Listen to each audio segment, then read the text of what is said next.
we'll start doing that. Okay. So we already know that the video is going to be recorded. The webinar is being recorded to be respectful. And also I want to make sure that we say hello to everyone in the world that's coming to join this incredible webinar. Like I said, we have Australia, we have Ireland, USA, Canada. We do need to make sure that we have a special guest here on the line too. We have the Honorable Ted Adel. He is the member of the Legislative Assembly in the Yukon of the Whitehorse. So that needs to be acknowledged as well. So let's go. Before we continue, I guess I need to introduce myself. Forget to do that. My name is Arlene Schro. I am the Director of Chow Tours. The person who is admitting you today is Lara Posey. And of course, she's based in Siena. So if Lara, if you could wave to everybody so that they actually know who you are. So that'd be wonderful. Also on the webinar is we have all the ladies of Chow Tours. We have Dee Dee, we have Anna, we have all the ladies of Chow. If the Chow Tours ladies can just say hello, that would be fantastic. Okay, so welcome to Chow Tours webinar on wine pairing and the ancient Etruscan recipes. This is all compliments of Claudia and her family from the Agriturismo Marcampo. We are just so pleased that you're doing this for us, Claudia, and really showcasing what wine pairing and food comes together. You have award-winning wines. Another thing we gotta let everyone know is that we've worked with Claudia, and I have seen her grow from this incredible young lady, if I can say that, to an incredible professional person like you are now. So that's an incredible sight. And you've also won many awards for your wines throughout the world. So Chow Tours, this is our 23rd year of being a customized tour operator in Italy. So we are trying to connect with our clients, with old clients, new clients, with Italy because of this pandemic. So for the next 60 minutes or a little bit longer, we're going to go and Claudia is going to really educate you on this incredible wine that we have. This is the first time that Arlene's going to be technical. I'm going to be the technical person, so everyone has to be patient with me a little bit, and hopefully I can do it right. I know I will. We will have some information on the chat line, so Lara and I will be able to help you out on the chat. If you have any questions for Claudia, at the end of us talking, I think we all want to talk a little bit more, and it'll be more of an open mic. So I think that's how the best way we could handle it. If that's okay with you, Claudia? Yes, totally fine. Okay, so without further ado, I guess this is all yours, Claudia, and I will go and put myself on mute, and I'm going to follow your instructions for the technical portion. Great. You will be great. Grazie, Arlene. Really, thank you from my heart. You know, we know each other since 2 years, actually. As you said, you started in 2000. It's 23 years, and we actually started our, I would call it relationship, more than collaboration, in 2004. And 2004 was a special year for us. First of all, 2004, it was my 80th birthday, so I was becoming officially grown up. But beside the jokes, that was the year in which, for the first time, you came in at our restaurant, starting asking, can we do a cooking class over there? And we said, of course, yes. And it was my father and the main chef. And by mistake, he actually was late, as usual, not by mistake. As usual, my father is always late. So, and he was late that day too, but you believed in us so much, and we can see the results today that we're still here together, me and you, my Canadian mom. There you go, there you go. But another important fact happened in 2004, which was the year in which we planted our vineyard. So when all the wine started. So I would say 2004 was a great here for us. And from that moment on, we started this nice relationship, and you've seen me growing since I was 18 till now, which I'm 30 something. And it's been, I don't know, it's from my heart. So we've always been so much close together. And another important thing that relates us is also that we're also both members of our Rotary clubs and another big family. So grazie mille for letting me in this webinar. And I now present myself, which I'm Claudia Del Duca, and I have with my parents a restaurant since many years. This year we are going to celebrate our 30th anniversary in the restaurant, and we are, my father and I, also winemakers at this point since 2004. Today I am going to present you the winery. I'm going also to present you 3 dishes of our restaurant. Thanks to the chef, I will be presenting you him as well, and we'll be talking a little bit about our wines. And I'm sorry, I will be the only one tasting them tonight. Great, good job, Arlene. But I'm sure there will be a chance to come over here thanks to Ciao Tours to enjoy a unique experience. So, Arlene, you're going to be my assistant, so I please ask you to show the video I sent you that will give you an overview of Marcampo. Okay, and ladies and gentlemen, we are doing this here. Arlene, okay, the video first. Perfect. Good job. The other video, Arlene. Winery and agriturismo. We are in Volterra. Yeah. Yes. So you can see a little bit about our property and the vineyards. So wherever you see a vineyard, it belongs to us. And this is the major house with a tasting room. The oldest vineyards. And of course, this is what you will be doing when you come visiting me. Some tasting. Just enjoy the video, the view, because we are very lucky to live in such a place. It was a miracle when in 2003, my father, after a few years of research, found this place, which later you'll be seen as a ruin. And we just decided, yes, that has to be our home. And we also decided to share it with other people. So now, Arlene, you can start the presentation. And we start from the very beginning, where I'm going to introduce you, not only myself, but this is all my family. My family composed of, we are 4, my mom, my brother, and my father.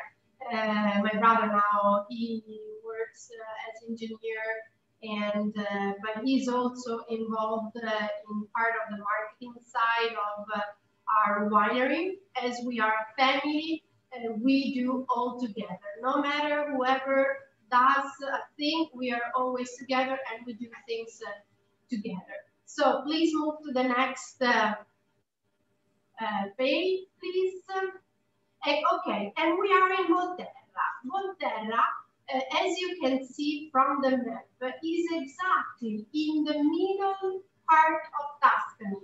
Some of you probably have been here. I'm sorry I don't see everyone who's participating, but again, thank you for being here. Some people know about Volterra, some people will know about Volterra thanks to Ciao Tours, which is this small hill town in the middle of Tuscany, very in between Pisa and Siena and Florence, actually in the very middle. but close to the coast. This is very important. We are a hilltop town, one of the highest hills that you can find in Tuscany. Just imagine, from Volterra, we are able to see the mountains, the Apennines, as well as the seaside with the Corsica island. So we have view everywhere. Volterra belongs to the Etruscan age, and Etruscan were a very smart population, and they decided to build one of their 12 capitals in Volterra. So please, Arlene, thank you. And Volterra, as I was saying, dates back to the Etruscan age. We talk about the 8th century before Christ, and actually we say 8th century because it's not possible to say that was built before Rome. That's why, but actually there's studies that certify that a population was already here in the 10th century before Christ. So 2 centuries before Rome was built.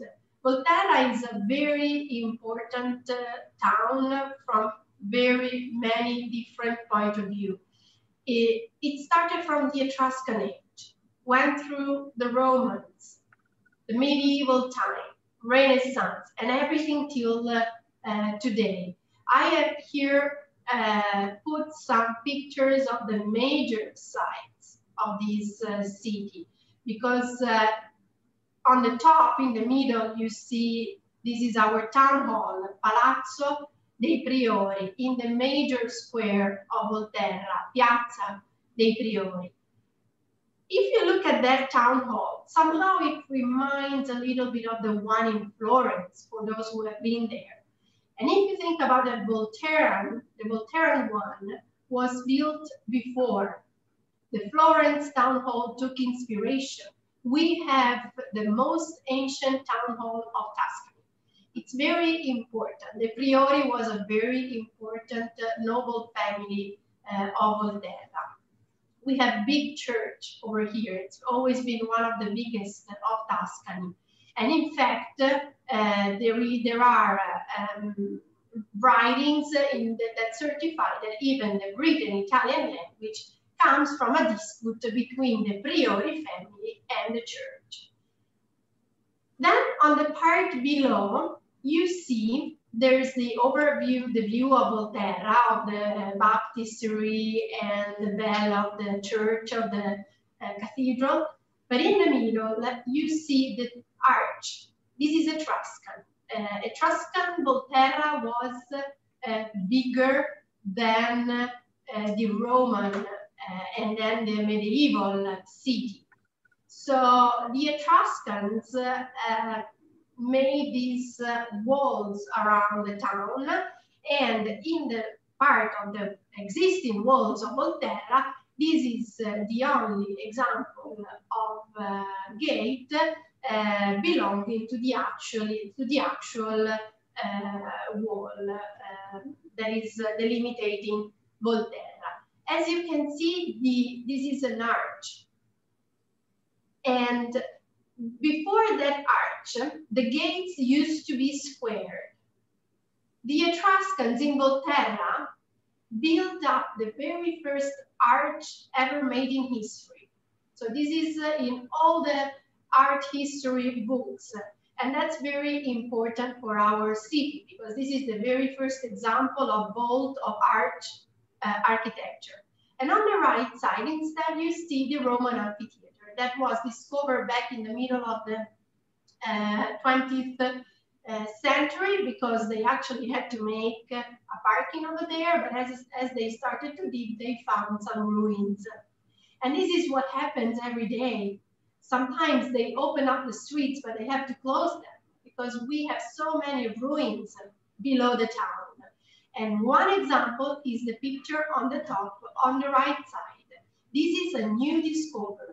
5 years ago, an archaeologist from Volterra saw that there were pieces of walls, of stones coming out of the soil. So immediately they made a research and they found out that there was another amphitheater over there. So now they're still digging it. We still don't know how it will look like because every year they do a piece more. So please come to Volterra because it's really one of the most beautiful cities you can ever go visit. So please, Arlene, you can go on. And here now we go into our house. So welcome to Marcampo, benvenuti. This is the property, the house. As you can see, we are on top of these hills surrounded by vineyards, hills, and Volterra, because the view you have in front is Volterra. We're in the middle of a natural park called Parco Naturale delle Balze e dei Calanchi. The balze is this phenomenon of landslide, land erosion that you can see. And it's very important. It's very typical of our territory. As you can see, the balze show very good how the soil in this part of Volterra is, because Volterra is built on top of this sand soil.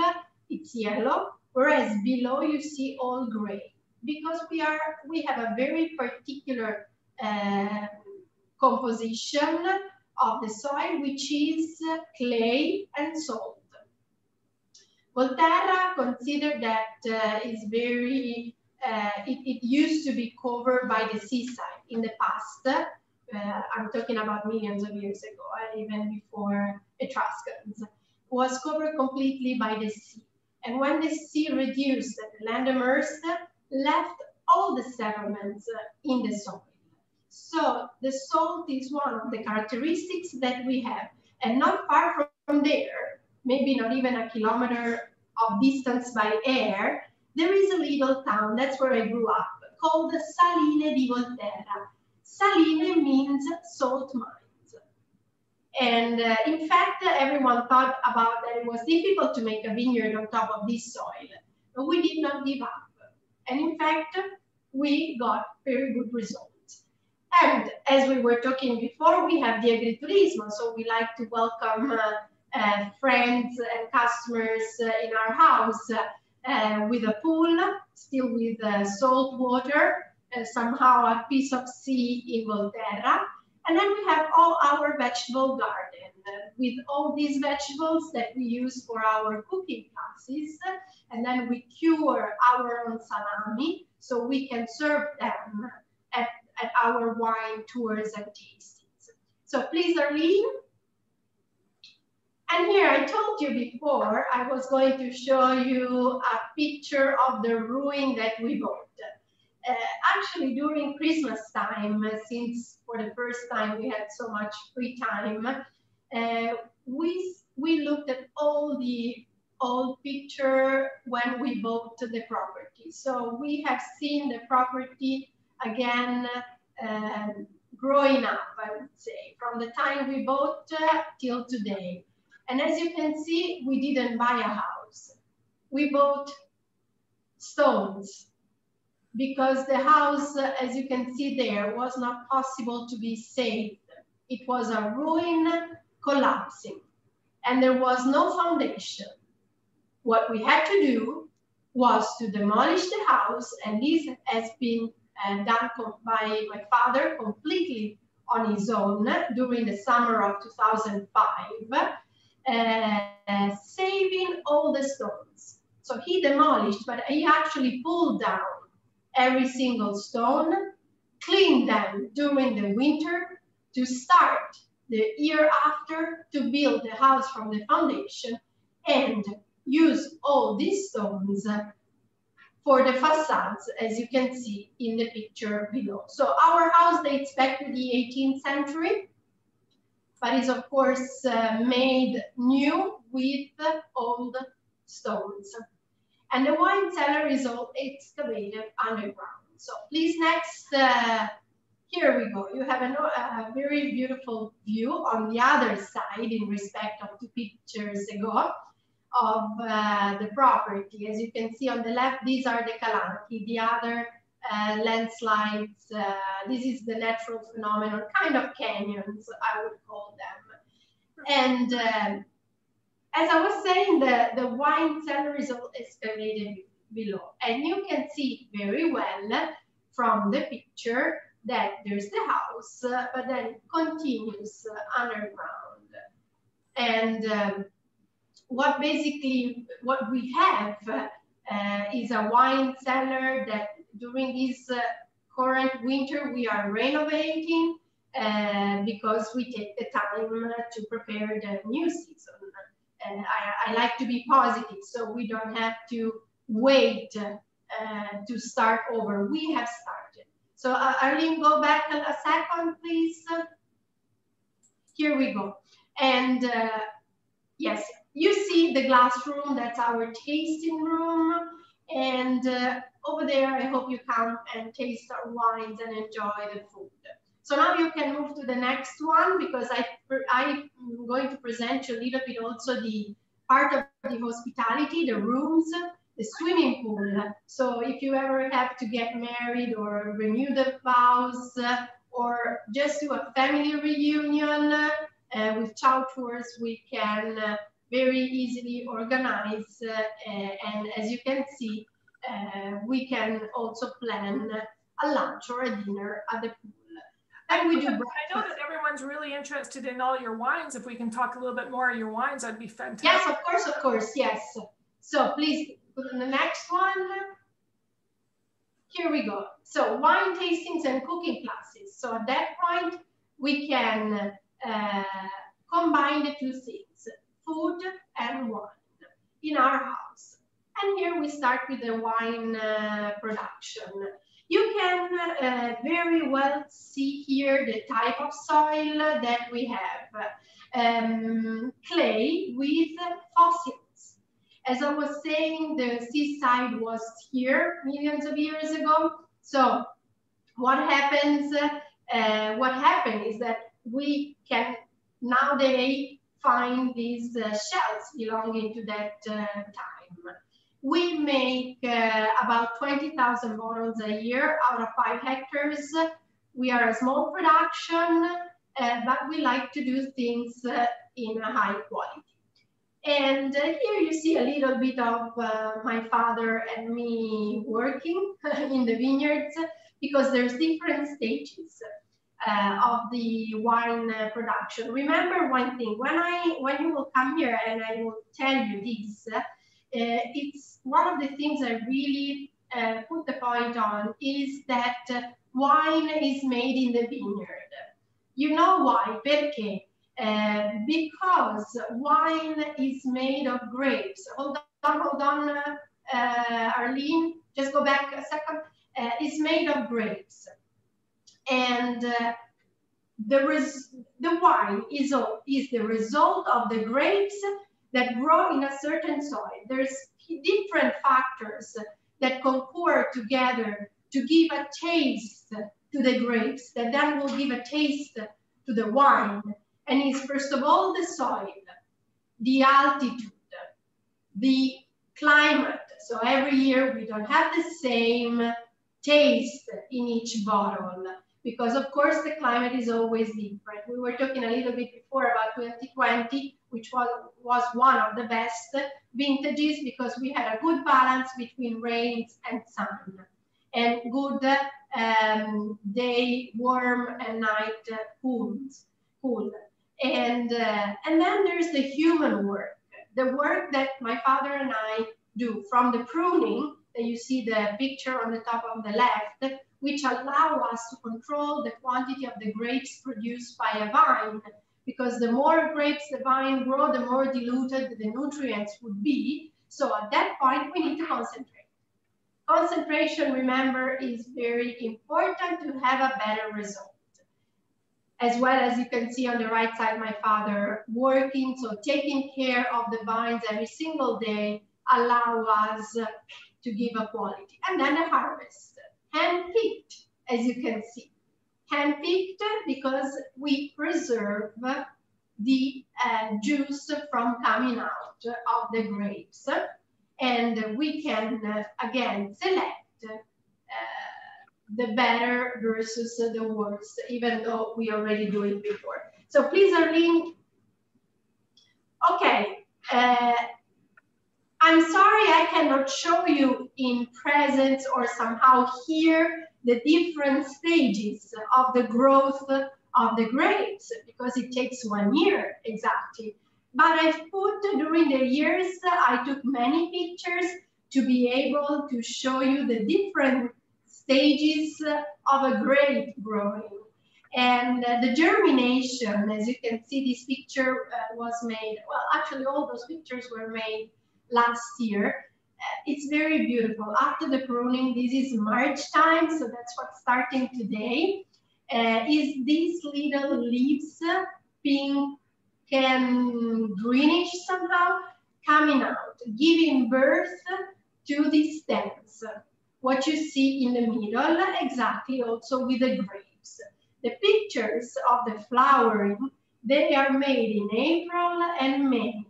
As you can see, the baby grapes are born already in April. We can see them on the vine, and we can see them growing. You cannot imagine how beautiful it is to follow that little flower, and you see the little flower come a real grape.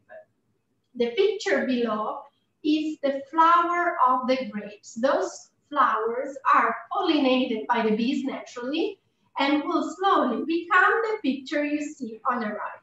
And I love this picture. It's very unique to see a picture where the grapes look of different colors, green, light pink, purple.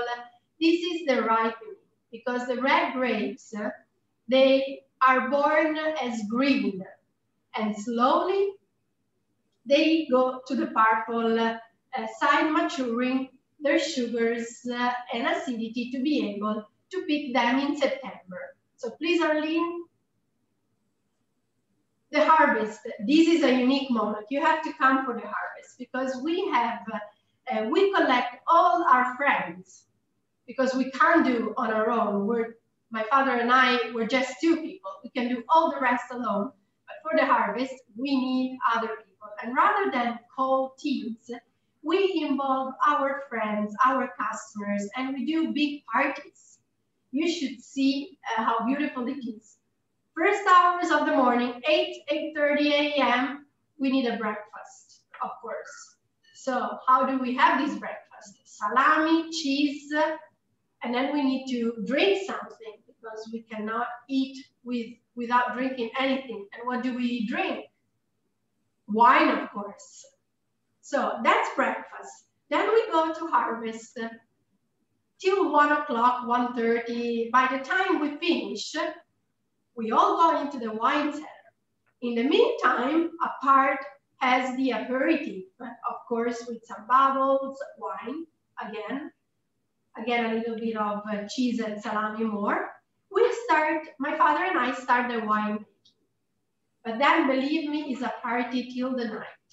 So we have this big lunch, which lasts between 2 p.m.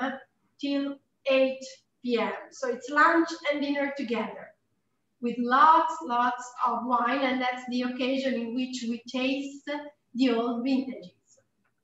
And this is very fun. I really hope you get the chance to participate, to eat. And as you can see, we harvest this in small boxes. This is important in order not to let the grapes press themselves in the vineyard, because under the sun with the heat, the risk is to make a juice in the vineyard, and with the yeast that are on the skins, the risk is to start uncontrolled fermentation, which would give bacteria and then would ruin the result of the wine. Please. Here we go. We go, as I was saying, in the vineyard, in the wine cellar, and we start the distemming. The distemming means to separate the grapes from From the stems, the grapes, they go into the tanks, as you can see on the pictures on the right side on top, to start making the wine. And the stems, we just throw them away. But we don't waste anything, because everything that is now there then will go back into the vineyards to compost. Arlene? And here, this is very important. As I was saying, wine making is delicate. Wine making needs a lot of attention. I'm talking about high quality wines. What does it happen? From the destemming, the grapes, they go into these tanks and they have to start the alcoholic fermentation, which is the passage of the sugars into alcohol and carbon dioxide. It's a process that we have to do under temperature control. And in fact, the dotted jacket around the bed allow us to cool down the temperature, because naturally it would go very high. But if it goes high, we burn the perfumes, because the perfumes of the wine, they come from the grapes. And during the fermentation, from bound molecular, they become free. So the fermentation is responsible of all the flowers of the bouquet, I would say, the aroma of the wine. And since the carbon dioxide is produced during the fermentation, which lasts 2 weeks, we have to do the pumping overs, as you can see my father. Now I tell you a story about that pumping over. One day, my parents, they had to go to visit my grandparents, and I said, please go, don't worry. I mean, I can handle it. What's difficult? I've seen it doing many times. So don't worry. I went into the wine cellar. I attached the pipes to the bed, and I went on top of the ladder. I sat as my father did, but I was curious. So the first thing I did, I of course switched on the machine, the pump. I opened the cup and I put my head on top of it. You can imagine, with carbon dioxide coming up, that went directly into my brain. And the wine went on the ceiling. So basically all over. I made my first painting with wine. But of course, I learned that I don't have to put my head that much on top, just to feel the bouquet. And this is important. So these pumping overs, we've got to do them 3 times a day to get rid of the carbon dioxide, otherwise it makes a sparkling wine. And actually the oxygen needs to go in to preserve the color and actually give breath to the wine, because wine is alive, so it needs oxygen. Please, Arlene.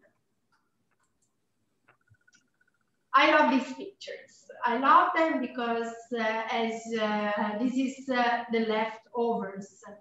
Because we are used to see grapes, wine, but we're never used to see the backside of the grapes. What do we do with the skins? Because remember that the skins are important to make a red wine, because they contain color, yeasts, and they contain also part of the flavors and the tannins. Inside, if you think about the grapes, inside they are white, they're like green. They're not red.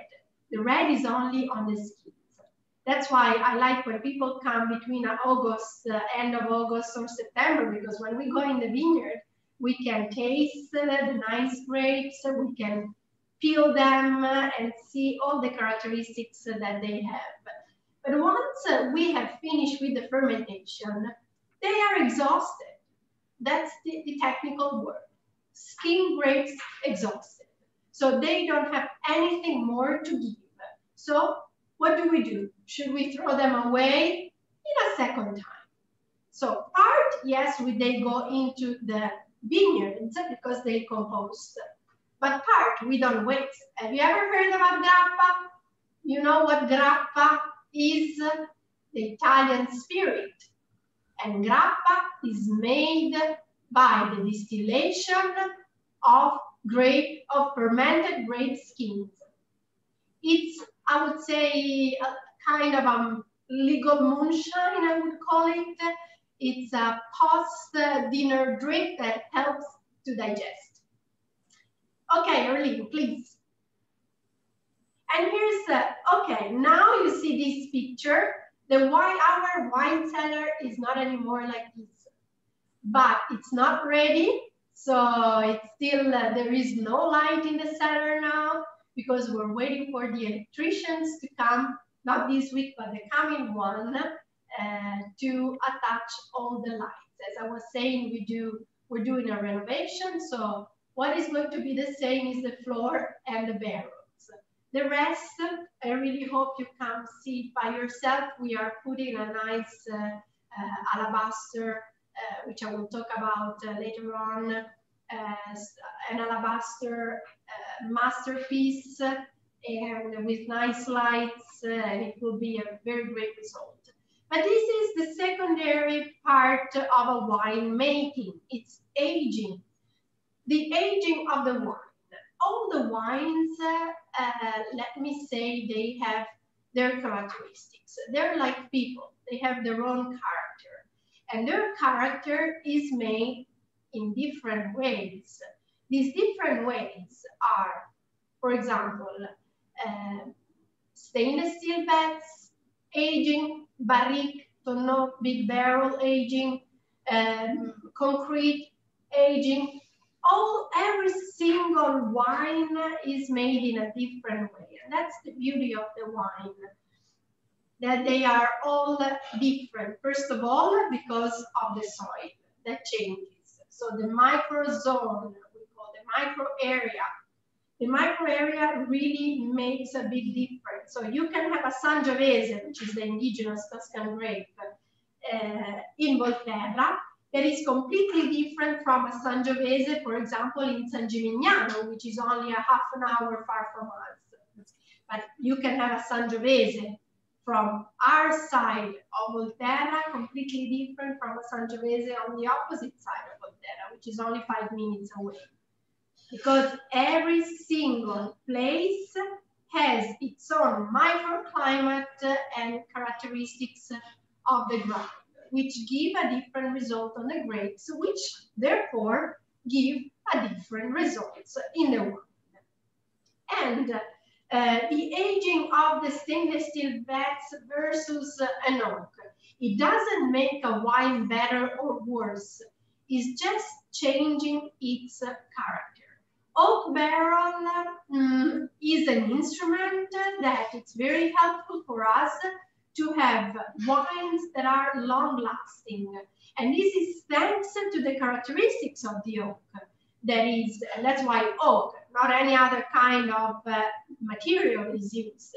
Is oak that can come from different areas of Europe or the States, but oak has this power to make wines long-lasting. Thanks, first of all, to the fact that it's porous, and it allows the perfect exchange of oxygen, makes the wine breathe. Oxygen fixes the particles of the color into the wine, and the color can stay much longer. Second important, and the most important actually, characteristics that the oak gives is the tannins. I don't know if you ever heard about the tannins, but it's when you drink a red wine, is that feeling of astringency in the mouth, the dryness. The tannins are those antioxidant components that are natural preservatives for the wine. So we have them on the skins, but more we add them from the oak barrel. So we can have a wine that we can enjoy even in 20 or 30 years. This is not the only requirement. Of course, the wine has to have certain characteristics, like the right acidity. So please, Arlene. And here's a part, again, of our wine cellar with tonneau. We use tonneau, which are the smaller barrels you see. They contain each of them 500 liters, which corresponds to 666 bottles of wine. So the devil's number, but then it's never that much. And on the left, you actually see the big one with our logo and name. That's the big oak barrel. It contains 2,300 liters of wine. And there we age the Severus, the Sangiovese, because Sangiovese is like a Pinot Noir. It's very fine and elegant. So a smaller barrel would risk to overtake a little bit too much the taste of the wine itself. Whereas we want to preserve the taste of the wine that comes from the grapes, because that is our signature, our identity. Arlene, please, you can go to the next one. And here's all the bottles of wine we produce. At the moment, we have 5 wines. A white one and 4 reds made of the blends of Sangiovese and Merlot and Sangiovese and Merlot pure.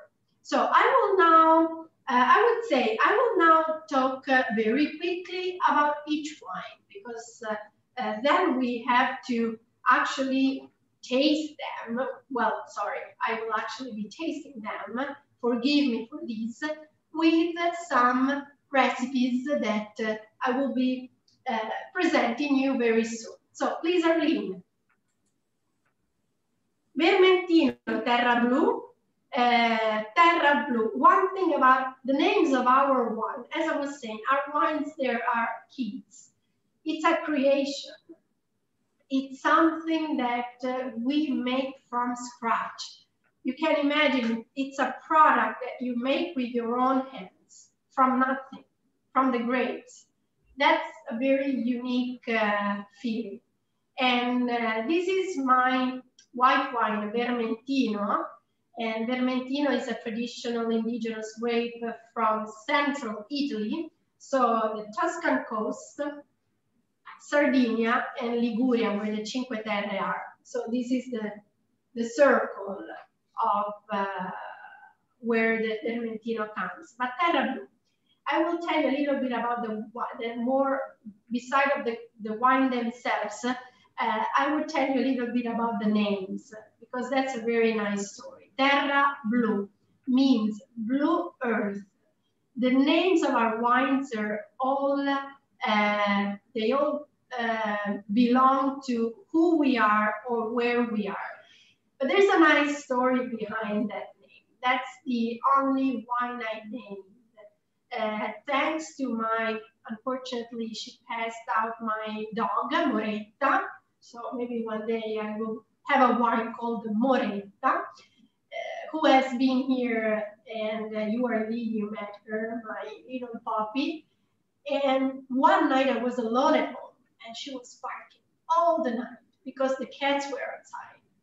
And so she was barking and barking, and I couldn't sleep. And that was the time we had to make up the name of the white wine. So I was thinking about what do we have, what do we have, what do we have? And here's that Terra Blu came out.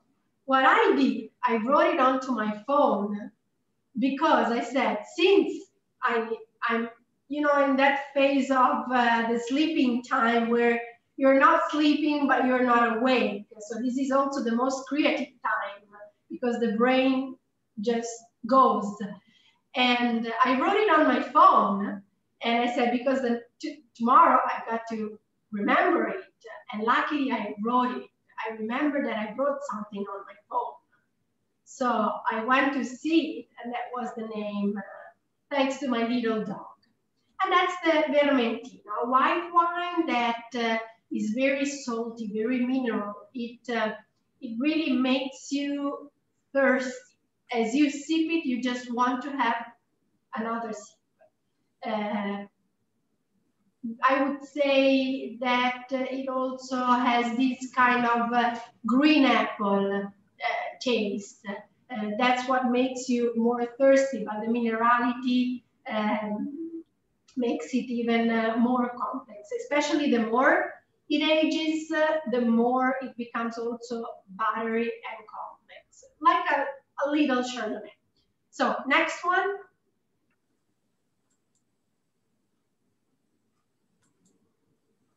Genuino.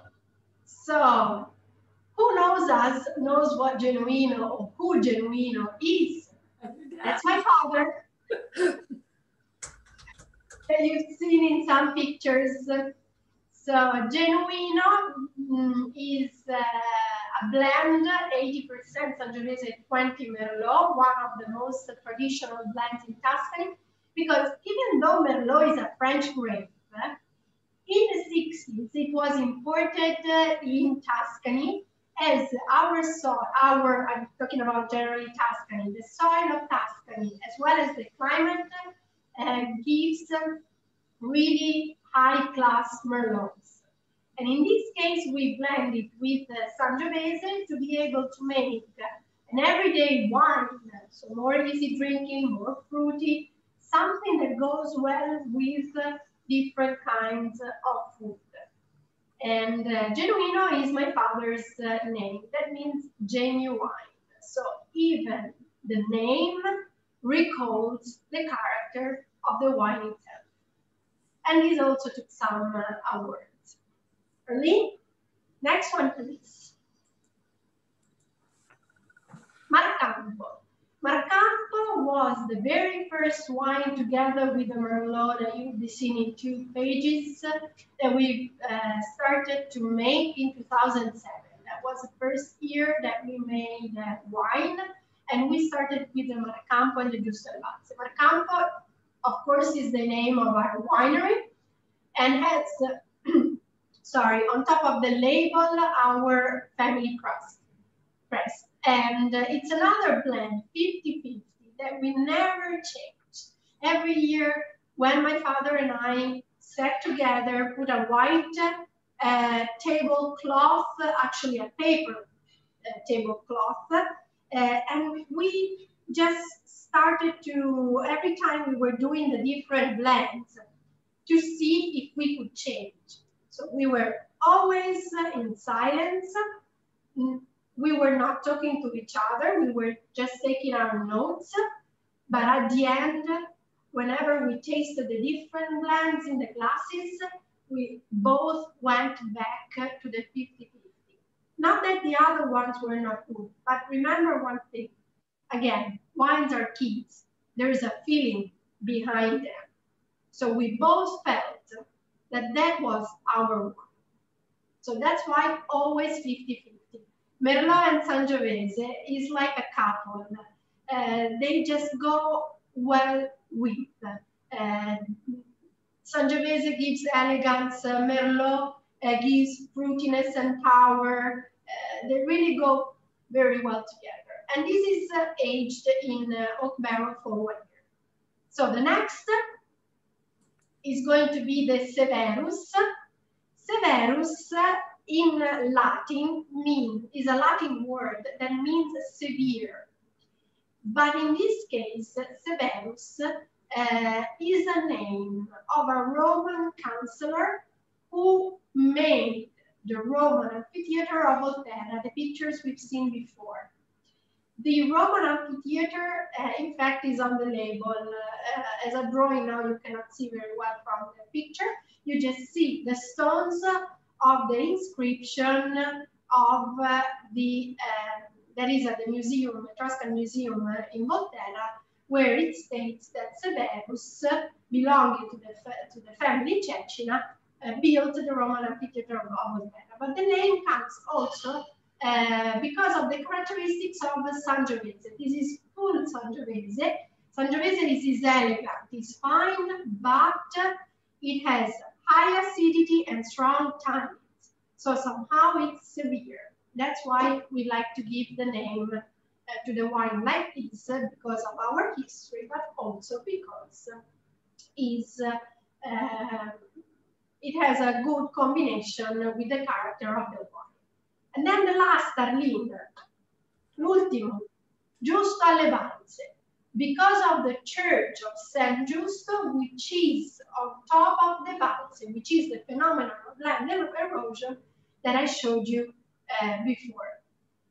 These, Giusto alle Valse, together with the Marcampo, were the very first wines we made. And it's a Merlot 100%.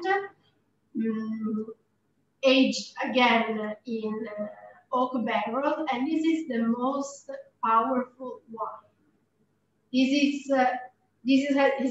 Has a character. It's very intense, and in fact, it's very good with red meat. So here we go. These were our wines. Again, Arlene, you can go to the last one where I thank everyone for listening to me. Arlene, I see you. That's fine. No worries. No worries. And I now present you our chef, Alessandro. Hold on, Alessandro. Where are you? My chef. We always have a little bit of technical problems, ladies and gentlemen. This is something that is done on our part, right? We're doing this. Here we go. I found him. To entertain you and to educate you as well, right, Claudia?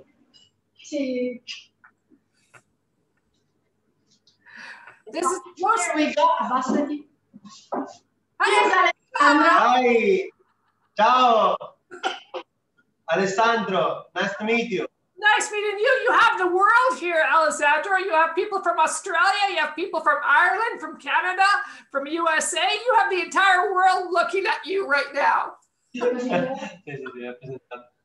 So we're going to have the dish. We're going to talk a little bit about the dish. If you could explain a little bit about that, Alessandro. What's the dish all about? Now, I'll be showing you.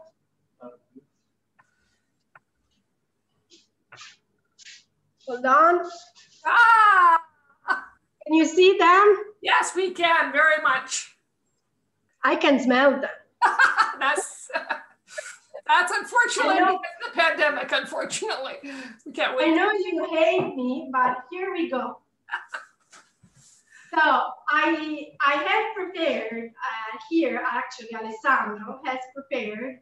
This is one of our, well, all the three dishes I'm going to present you are all our signature dishes of the restaurant and traditional in our home. This is a chicken liver pate. Consider that in Tuscany, we use a lot livers. We like it. And in this case, we made a pate that we have seasoned with a Vinsanto sauce. Do you know what Vinsanto is? It's a sweet. Of course. Where we usually put the biscuit, you know, the cantuccini. In this case, we made a caramel of Vinsanto because the Vinsanto can, with the sweetness, balance a little bit the strong taste of the livers. In this case, we are going to match it with the Genuino wine.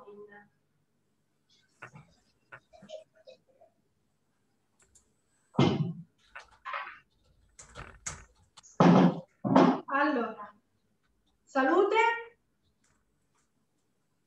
Genuino, that is the 80% Sangiovese and 20% Merlot.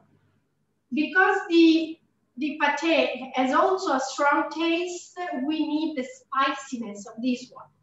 So it's a very good combination with it, even because the nice acidity and the tannins can easily clean the palate from the food. What year of wine are you drinking right now? 2018. And that's what you find to be really, that brings out the pate, that brings out the liver pate. That pate and that recipe I know is a very ancient recipe that is used in your restaurant. It is a little bit different than what other people would use also in other different restaurants. So it's very particular, isn't it? Yes. Then, of course, that's the traditions. Italy in general has a big food tradition, and recipes can change from family to family. So the same dish, every family may have different traditions coming from very old times. So that's why in this case, we add the Vinsanto sauce just to balance a little bit more the flavor.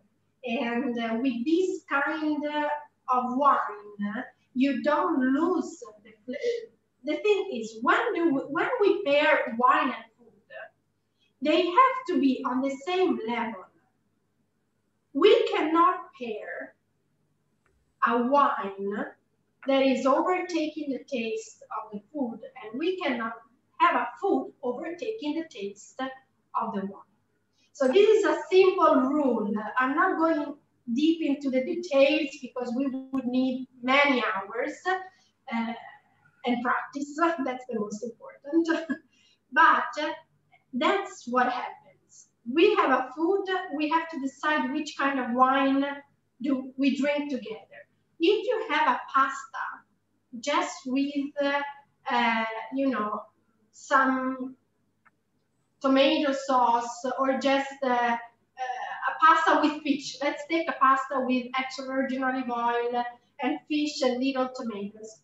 You cannot match a red wine with that pasta because when you drink the wine, you lose completely the taste of the food.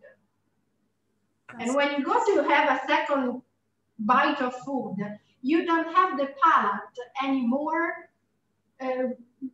clean to be able to enjoy that dish. That's important. So we need always to see the powerful the food is, the more powerful the wine has to be. But they have to be on the same, with just a chicken breast, you cannot have a Merlot. Yes. Even though you like the wine, because the food will have no taste. So that's very, very important. Well, the white wine, you can have it as aperitif at any time. So that's nice. And I can really tell you at any time. That's true. So now the second dish, this I'm very fond of this dish. Alessandra is now going to take the second one. We like seeing Alessandro. You didn't see Alessandro? Yeah, we like seeing Alessandro. He's wonderful. Mettiti dietro, vai. Mettiti accanto. No. Hold on. Oh, delicious. So, you know what are these? Explain. Ravioli. I know you already had a webinar that taught you how to do raviolis. In this case, it's a different shape. It's a long one. And instead of making the single ravioli, we made 4 in the same pasta dough. But the filling and the sauce and the bacon on top, the filling is made of sweet ricotta. I really mean sweet because it's ricotta, sugar, a bit of cinnamon, and marjoram, egg and parmesan. This is a recipe, and actually, Arlene, I am going to send you the recipes. Yes. So if anyone would like to have them, you can just write to Arlene and she will share them with you. But then... But do we get Alessandro to come with us to be our personal chef, though? We're not a loro fare il pezzo da chef. Va bene, okay. He said yes, but I'm saying no. No. No. Yes, we do have the recipes, absolutely, that Alessandro created, yes. That could be an idea. We can create an event where we both come and cook. Well, he cooks, I explain and drink the wine. So this ravioli is a very old recipe of my grandmother. I never met her because she was my father's mom. And she used to make to my father when he was a kid this kind of ravioli, single one. Of course, this is the shape we give to the restaurant to make it nicer. But it was the regular half moon shapes. And it was made with tomato sauce and cured pancetta bacon. this was a recipe that my father grew up with. So he wanted to make this recipe the signature dish of the restaurant. And it's really, really nice because the combination of the saltiness of the cured pancetta with the sweetness inside the filling of the ravioli, that's what I'm saying. It's always a matter of balance. And with that dish, we combine the Marcampo. Marcampo is the blend 50-50 Sangiovese and Merlot, aged in oak barrel for 1 year. But this is aged in used oak barrels, 3rd and 4th passage of oak barrel. This way, we can get the benefits of the oak, so the tannins, the passage of the oxygen, but without overtaking the taste of the wine. So here we have the part of the Sangiovese, as I was saying, that is very elegant. It has a nice spiciness. It reminds of strawberries and a little bit of cherries. But then the Sangiovese is shy here, whereas the Merlot is actually coming out with that powerfulness, which is not making it too powerful, because we have the Sangiovese somehow making it more elegant rather than powerful. But the Merlot is giving this earthiness as well. And the minerality, again, even here, can well balance with the tomato sauce. It's a smooth one. Huh? When I taste it, it's smooth. And so with the tomato sauce, which is more acidic, it balances very well. Remember, when you taste the wine, you take a sip,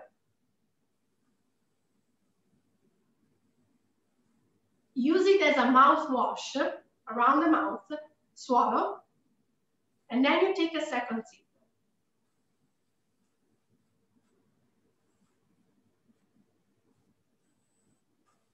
You chew the wine for 4 or 5 seconds, making the wine go all over the mouth so that you can feel all the characteristics. Acidity, which is the feeling of producing saliva into the mouth, which is what makes you want to have second sip. Or I don't know if that is my addiction or passion, let's call it whatever.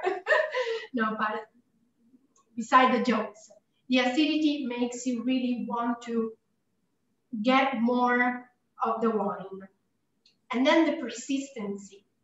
If a wine is persistent, it lasts about 7-8 seconds into the mouth minimum. And when you have the food together, you see that you don't have those strong characteristics in the mouth again. So you have the food, you take a bite of food, you taste the wine, and you see that you create in the mouth an harmony, a balance, a richness of flavors that go very well together with them. When you taste the wine on its own, and then you take food and you taste again the same wine, you will see that it changes because it combines. So, and then the last recipe, but not the least, this is cinghiale. What is that? Now, you know, everyone, it just really is a nice, oh, there we go. There we, oh. I wish computers could actually, you know, we could have a sense of smell and being able to see and smell these wonderful foods that Alessandra is bringing out to us. Well, I tell you, it's really good. It's wonderful to see Alessandra be part of this webinar. So, we thank Alessandra for being here with us. We really appreciate that, Alessandra. Bye. Grazie. See you at Volterra. Will do. Tell us more about the recipe, what you have there. Yes, cinghiale, the wild boar stew. In Tuscany, we have a lot of wild boars. They're really wild. And just to tell you this, last week I was going back home from the restaurant after the deliveries. And as I was turning into our dirt road, 9 wild boars were just, you know, going around on the street. I said, really? So I was with my small car. So I just waited for them to go around. Then they left and I could go back home. 9. 2 grown and 7 babies. You have wildlife in Tuscany. There's wildlife. We do have a lot. A lot. And one thing about this situation, during last year's lockdown, wild boars were walking into the town. Volterra. Oh my goodness. Yes, they were walking. The wildlife has come again. Has come back more and more. Yeah, of course. So, but the wild boar is the cinghiale is a very traditional recipe in Volterra, and it's made a stew with lots of red wine, and we don't miss red wine. So it's a long, long cooking, and it's served with olives and paired with white beans. That's very much traditional. It's a strong taste. And as I was saying, when we have a strong taste of the food, we also need to have a strong taste of the wine. And that's why I'm going with the Merlot, the Giusto alle Valse 100%, because it's the most full-bodied wine that we have. Is a 2017 vintage, aged again in oak barrel.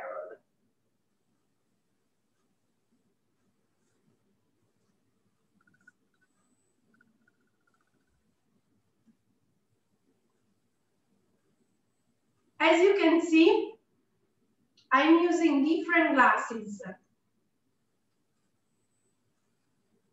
Every wine has a different glass.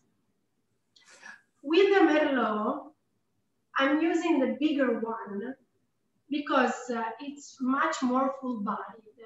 It's so complex that when we swirl, we have all the bouquet going into the glass, and when we smell, is an explosion. In a smaller glass, we risk that all the flavors don't come out. So the less complex the wine is, the smaller the glass should be. The more complex, the bigger. And this is very full. It has licorice, chocolate, blackberries. It has that kind, the mineral, the earthiness, but also kind of a mint, that freshness of the mint. I don't know how to say it. In Italian, we say balsamico, but it doesn't recall the vinegar. It's like whatever is mint. Claudia, I know that there's going to be a whole bunch of, there is some questions here. Would you be all right if we'd be able to unmute? I'm going to unmute everybody. I think maybe some people actually could have some questions directly to you. Would that be all right? I would be very pleased. Okay, so I've actually unmuted everyone who wants to be unmuted. You're more than welcome to unmute yourselves and ask Claudia any questions, because this is, you know, this is really time to bring everyone together. That's what it is. So I don't know if anyone has any more questions. I do. There's Alessandra. Ciao Alessandra. Ciao Claudia. Tutto bene? You're doing great. Thank you very much for your presentation. Sounds like the Tuscan wines are like familiar to the people living in Siena, but I really thought, I was able to savor all the dishes, in my mind, but also feel the smell and I know that everything, it's so wonderful. And I have had the chance to taste your wine many times anyway, because you're always, at every celebration or every presentation of the local wines, you're always very present. And so I had the chance to taste the wines many times, and I really, really loved each one of them. And I think that you perfectly represent the Tuscan style and the Tuscan feeling. Just an easy question. You said it already, but my connection was coming and going, so I did not hear. What is the best vintage lately? So because you were tasting the 2017, I remember that the 2017 was a very good vintage in you know, talking about the, you know, the kind of results that the grapes had throughout the year. Yes, one of the best was actually 2020. And well, I would say in the past, since the time we made wine from 2007, I would say there was only one vintage that was not the very best, which was 2014.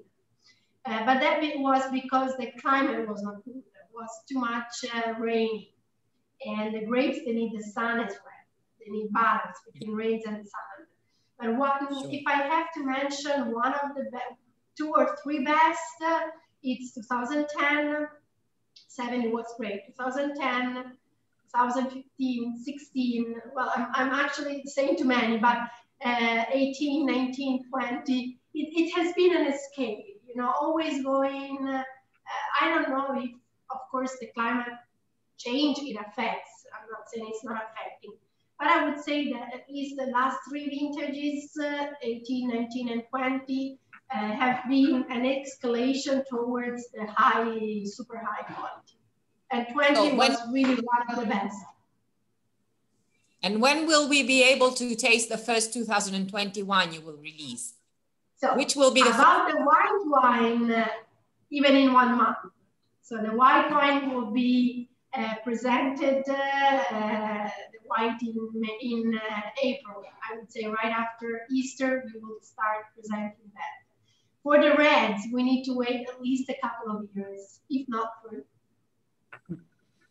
So in 2022, we will all buy your wines from 2020. Yes. We hope that this pandemic will be over by, I mean, nice though, what is nice is a lot of our American friends are already booking right now with us. And our Canadian friends, everyone's really waiting to get going. I think September is going to be a very good time period for everyone to enjoy the wines, to enjoy the pairing. 2022 is going to be crazy, as we all know. But yeah, it's kind of nice to spend this time with you, Claudia. Yeah, I really hope we can all together. What we're able to learn. So I know Lara wanted to speak with you for one moment here or so. So Claudia, thank you very much for your interesting presentation. So we are all here waiting for friends, clients, and to be here in Tuscany, to spend time with you, with us. And so thank you very much.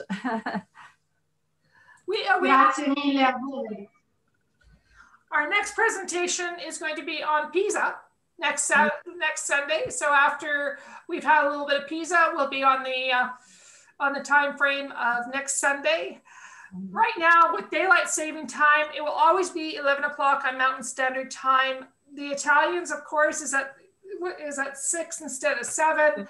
Daylight saving time has really messed everything up for the next couple of weeks. So we just want to say thank you for everyone participating, and thank you very much for joining our presentation today. I would say also grazie to everyone, because really to be followed from actually all the word, that really made me a little bit nervous actually. But I'm very happy that I had this opportunity. We really spent a nice time together. Of course, I didn't tell you everything about us, because the next step must be that you come visit and touch it. Grazie mille. Thank you, everyone. Have a wonderful, wonderful, wonderful afternoon on a Sunday, and hope to see everyone back here with the Chow Tours webinar. We have it being recorded, so it'll be on our YouTube channel as well. So thank you again. Cheers. Thanks a lot. Bye.